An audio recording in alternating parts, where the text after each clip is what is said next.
Have you ever just looked at your cat and thought, what in the world is going on in that little head of yours? Yeah, you're not alone. They can be, well, they can be a bit of a mystery. In this explainer, we're going to try and get inside that feline mind. And look, this isn't just for fun. It's about making our cats happier, healthier, and really just making that bond we have with them even stronger. Right? It's a feeling every single cat owner knows. One minute you think you're having a nice cuddle, the next they're overstimulated and give you a little nip. Or you call their name and you get that slow blink, which could mean anything from "I adore you" to "please go away now." But this communication gap, it's more than just a funny little quirk of living with cats.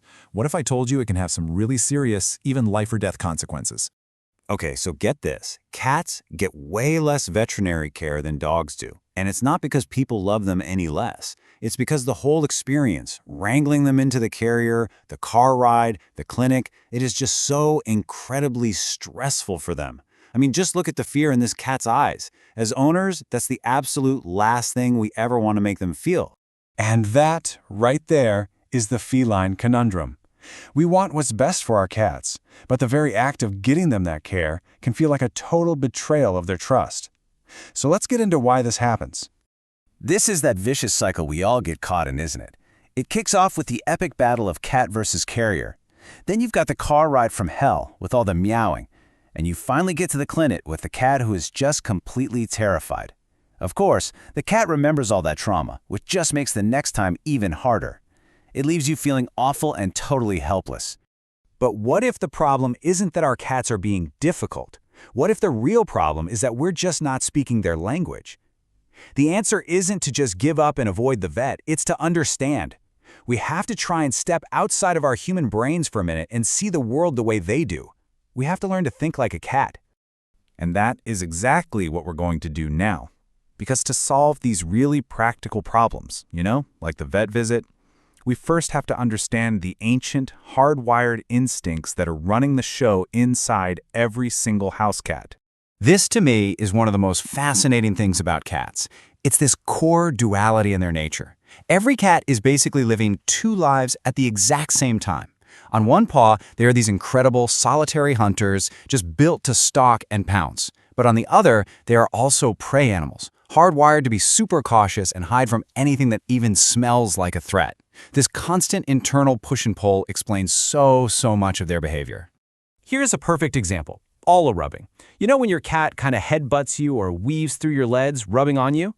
We almost always think, oh, you want food, or you want me to pet you. But it's actually so much deeper than that.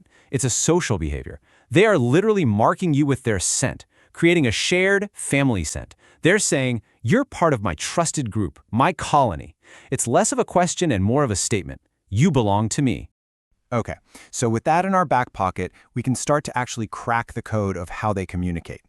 And the real key here is learning to spot those super subtle signs of anxiety long before things escalate to hissing or scratching. Before we can spot anxious, we have to know what calm looks like. So this is our baseline. Look closely here. The ears are pointing forward, the pupils are normal size, not huge and black. The whole face just looks soft and relaxed. This is the goal, the all is well in the world signal. Now let's watch what happens when that starts to change. Okay, now look at the cat on the right. See the difference? At first glance, it might not seem like much, but just look at the ears. They've started to rotate outwards, kind of like little radar dishes scanning for trouble.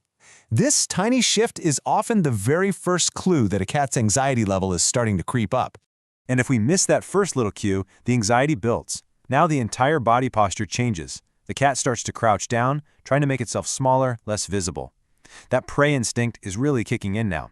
The ears are pulled back even further, the eyes are wide. This cat is now officially afraid and is actively looking for a way out. And this is the final warning. The ears are pinned flat against the head to protect them. The back is arched to look bigger. At this point, the cat has switched from "I need to escape" to "I'm ready to fight to survive." And what's wild is that a cat can go from totally calm to this state in under a minute. That's why spotting those early signs is just so critical. So how do you bring them back from the brink? Well, the answer is definitely not force. That would just confirm to the cat that there is something to be terrified of. No, the solution here was almost shockingly simple: distraction. A favorite toy was brought out, and that immediately switches on the cat's predator brain, which basically overwrites the fear response from its prey brain. It's just a perfect example of how working with their instincts is so much more powerful than trying to work against them. So let's take this new way of thinking and apply it to one of the most common battlegrounds, the multi-cat household. How do you actually create a peaceful kingdom when you have a bunch of tiny, solitary hunters trying to share the same territory? You know, it really all boils down to one thing: reducing competition. We have to remember, cats in their natural state are solitary. Forcing them to share essential things like food bowls or litter boxes goes against their very nature and is a huge source of stress. So think about it like feline real estate. Everybody needs their own stuff. The golden rule is simple: one of everything for each cat, plus one extra litter box for good measure. A little bit of planning here can prevent a whole lot of conflict.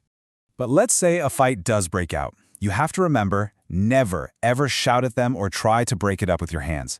That only injects more fear and aggression into the situation, and honestly, you could get really badly hurt.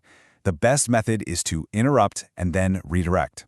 A loud, sharp noise, like a single hand clap, can startle them just long enough to break their focus, giving you a window to calmly separate them. And that brings us right back where we started, to the dreaded vet visit. But now, armed with everything we've learned, we can actually transform that experience into something that's way more manageable and, dare I say, feline-friendly. The prep for a good vet visit starts way before the day of the appointment. Leave the carrier out all the time. Make it a normal, safe part of the furniture, with treats and comfy blankets inside. It shouldn't be that scary box that only shows up when something bad is about to happen. Then, at the clinic, the motto is slow and calm. And here is a huge tip that taps right into their prey instinct: let them hide. A towel draped over the carrier, or even just letting them stay in the bottom half of it, gives them a massive sense of security. It can completely change the game. Now, if you only take one single thing away from all of this, please let it be this. We humans often think that a cat that freezes up and goes still is being good or is finally calmed down. That is a really dangerous misunderstanding. A still, silent cat is very often a terrified cat. That freeze is a sign of extreme anxiety. Recognizing this isn't just a neat trick. It is a fundamental shift in how we provide compassionate care for them. Look, thinking like a cat isn't about becoming some kind of psychic mind reader. It's about empathy. It's about understanding their world, a world that's constantly balancing between predator and prey, a world of subtle signals and powerful instincts. When we bridge that communication gap, we don't just make our own lives easier, we build real, deep trust and give them the confident, fearless life they absolutely deserve. So now that you have these tools, what's the first change you're going to make?